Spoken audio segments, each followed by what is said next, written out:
കോഴിക്കോട് സ്വദേശി ഷറാഫത്ത് എന്ന് പറയുന്ന ഒരു പെൺകുട്ടി, അതിൻ്റെ ഹസ്ബൻഡ് മീഡിയയിലൊക്കെ വന്ന് സംസാരിക്കുന്നുണ്ട്. നവംബറിലാണ് പ്രസവിച്ചത്. നവംബർ 4 എത്രയും കണ്ട തീയതികളിലാണ് അവൾ പ്രസവിച്ചത്. അത് വീട്ടിലാണ്. അവർ പറയണു 9 മാസം വരെ ഹോസ്പിറ്റലിൽ പോയെന്ന്. സത്യം പറഞ്ഞാൽ ഹോസ്പിറ്റലിൽ പോയി കാണൂല എന്നാണ് എൻ്റെ വിശ്വാസം.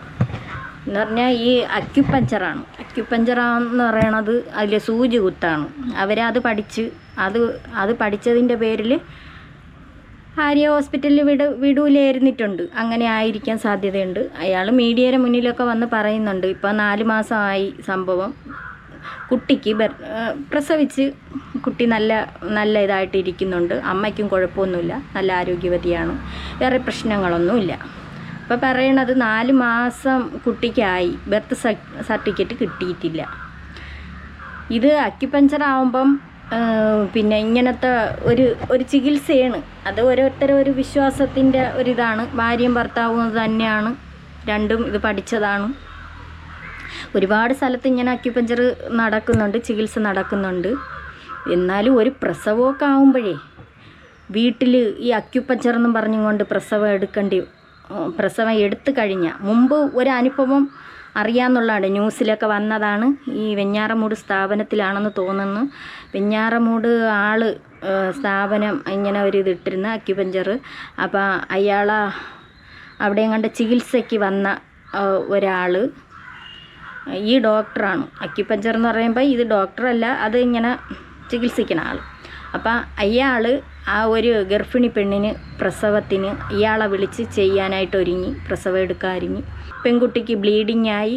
ആ പ്രസവത്തിന് വിളിച്ച ആളിനെ ആദ്യം കല്യാണം കഴിച്ച് രണ്ടാമത് വേറെ കെട്ടിയതാണ് ഈ ഒരു പെൺകുട്ടിയെ. ഇതിൻ്റെ ആദ്യത്തെ കല്യാണമായിരുന്നു. അപ്പോൾ ഭയങ്കരമായിട്ട് ബ്ലീഡിങ് ആയി ഈ പെൺകുട്ടി എന്തോന്ന് മരിച്ച്. അക്യുപഞ്ചർ ചികിത്സ നടത്തിയതാണ് പ്രസവം എടുത്തത്. അപ്പോഴിങ്ങനെയൊക്കെ ഉള്ള സംഭവങ്ങൾ നടന്നപ്പോഴത്തേക്ക് ആ സമയത്തൊക്കെ പറയുന്നിട്ട് ഇപ്പോൾ 2-3 വർഷം ആവും. ആ സമയത്ത് പറയുന്നിട്ട് ഇനി ഈ സ്ഥാപനം എവിടെ ആയിരുന്നാലും അത് നിർത്തലാക്കിക്കുമെന്നൊക്കെ പറഞ്ഞ് ആ ഇടയ്ക്ക് കുറച്ച് വാർത്തയൊക്കെ വന്നായിരുന്നു. നിങ്ങൾ പ്രസവം എടുക്കുന്നതിന് കുഴപ്പമില്ല, വീട്ടിൽ ചിലപ്പം അതിനിടയിൽ എന്തെങ്കിലും ഒന്ന് സംഭവിച്ചു. ഇപ്പം ഈ പെൺകുട്ടി പ്രസവിച്ചെന്ന് പറയുന്നു. അപ്പോൾ ഭർത്താവ് 2 പേരും അക്യുപഞ്ചറാണ്, അവർ പഠിച്ചിട്ടുള്ള ആളാണ്. അപ്പോൾ ഭർത്താവ് പോയി ബ്ലേഡ് വാങ്ങിച്ചുകൊണ്ടെന്നാണ് കൊച്ചിൻ്റെ പൊക്കിൾക്കൊടി അറുത്തതെന്ന് പറയുന്നു. അപ്പോൾ സുഖപ്രസവമായിരുന്നു, ഒരു കുഴപ്പവും ഇല്ലാതെയാണ് ഭാര്യ പ്രസവിച്ചത്. എന്തെങ്കിലും ഒന്ന് അതിൻ്റെ ഇടയിൽ സംഭവിച്ച് ബ്ലീഡിങ് ഉണ്ടാവേ എന്തെങ്കിലും ചെയ്തിരുന്നിരുന്നെങ്കിൽ നിങ്ങൾ ഹോസ്പിറ്റലിൽ കൊണ്ടുപോകേണ്ട ആവശ്യമില്ല. നമ്മളത് ഇത് ചെയ്തെന്ന് പറയുന്നു. ഒരു പക്ഷേ അങ്ങനെ ആയിരുന്നെങ്കിൽ നിങ്ങൾ കൊണ്ടുപോകില്ലായിരുന്ന ആ പെൺകുട്ടിക്ക് ബ്ലീഡിങ് ആവേ എന്തെങ്കിലും ചെയ്തെങ്കിൽ നിങ്ങൾ ഹോസ്പിറ്റലിലായിരുന്നാ തേടണത്. ഹോസ്പിറ്റലിന് ഇത്ര ആക്ഷേപിക്കാൻ പറയണത്. ഇങ്ങനെയൊക്കെ ഗർഭിണി ആവുമ്പോഴത്തേക്ക് ആശാ വർക്കറെ അവിടെ എങ്ങാനുള്ള ആരോഗ്യ കേന്ദ്രത്തിലോ എവിടെയെങ്കിലുമൊക്കെ അറിയിക്കണ്ടായിരുന്ന, അംഗൻവാടികളോ അങ്ങനെയൊക്കെ ഉണ്ടല്ലോ. ഒരുപാട് കാര്യങ്ങളുണ്ട്. കുട്ടിക്ക് വാക്സിൻ എടുക്കണം, പ്രസവിച്ച് കഴിയുമ്പോഴത്തേക്ക് പോളിയോ എടുക്കണം, പിന്നെ അതിന് ഓരോരോ മരുന്നുകൾ അങ്ങനെ കൊടുക്കണം. ഇതൊന്നും കൊടുത്തിട്ടില്ല. ആ പെൺകുട്ടി നിന്നുകൊണ്ട് പറയണം അതിൻ്റെയൊന്നും ആവശ്യമില്ല, അതൊന്നും കൊടുക്കണ്ട, നമ്മുടെ കുട്ടിക്കല്ലാതെ തന്നെ മതിയാണ്. ഇങ്ങനെയൊക്കെയാണ് പറയണത്. പിന്നെ നിങ്ങൾക്കൊരു കാര്യം ചെയ്യാത്തത് ഇപ്പം എന്തുകൊണ്ട് കൊച്ചിൻ്റെ ബർത്ത് സർട്ടിഫിക്കറ്റിന് നടക്കണം? അതും കൂടെ നിങ്ങൾക്കങ്ങ് ഉണ്ടാക്കിക്കൂടെ? അതും കൂടെ ഇവർക്കുണ്ടാക്കിക്കൂടെ? ഇങ്ങനെ ഈ ചികിത്സിക്കണവർക്ക് അതും കൂടെ ഉണ്ടാക്കണമായിരുന്നു. പിന്നെ ഇപ്പം ചെന്ന് അത് കേസ് കൊടുത്ത് അതൊരു കുട്ടിയുടെ അവകാശമാണ്. എന്നാൽ തന്നെ നിങ്ങൾ ഈ ഒരു കാര്യങ്ങൾ ഒന്നും ഹോസ്പിറ്റലിൽ അല്ലെങ്കിൽ ബാക്കിയുള്ള അംഗൻവാടികളിൽ നമ്മളൊക്കെ പ്രസവിച്ചവർ തന്നെ 1-2 ഒക്കെ പ്രസവിച്ച് നമ്മൾ ഹോസ്പിറ്റലിലായിരുന്നു. ഗവൺമെൻറ് ഹോസ്പിറ്റലിലും പ്രൈവറ്റിലുമായിട്ടൊക്കെ ആയിരുന്നു. നമ്മൾക്കൊക്കെ പേടിയുണ്ട്. ഒരു പക്ഷേ പ്രസവത്തിൽ എന്തെങ്കിലും ഒന്നങ്ങ് സംഭവിച്ചു പോയി എന്ന് പറഞ്ഞ് പേടിയാണ്.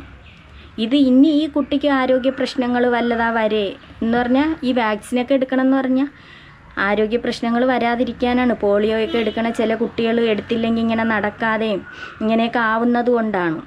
നമ്മളെ കാലത്തിൻ്റെ പോക്ക് എങ്ങോട്ടാണിത്? ഇങ്ങനെയൊക്കെയാണോ ചെയ്യാനുള്ളത്? അപ്പം ഇപ്പം വേറെ ഒരു പ്രശ്നങ്ങളൊന്നും ഇല്ല, നല്ല തൻ്റെ ഇടത്തോടു കൂടി പറയണ്. അത് എനിക്ക് തോന്നണ ഈ ഭർത്താവിന് ഇനി വല്ല ബുദ്ധിമുട്ടാ ഈ ഭാര്യയെ ഇനി ഹോസ്പിറ്റലിൽ കൊണ്ടുപോയി പ്രസവിപ്പിക്കുമ്പോൾ ഇനി ശരീരം ബാക്കിയുള്ള ഒരു ഡോക്ടർമാരാ അവിടെയുള്ളവർ ആരെങ്കിലും കാണുമെന്നുള്ള ഒരിത് കൊണ്ടാണെന്നും അറിയാൻ പറ്റൂല. ഇങ്ങനെയുള്ള ചിലർ അങ്ങനെയൊക്കെ ആയിരിക്കും. അപ്പോൾ പിന്നെ അത് അങ്ങനെ എങ്ങാനും നോക്കൂ. എത്രയോ ഡോക്ടർമാരും നഴ്സുമാരും ഇങ്ങനെ ഹോസ്പിറ്റലിൽ പോയി ജോലിയുള്ള എത്രയോ വലിയ വലിയ ആൾക്കാർ പ്രസവിക്കുന്നു.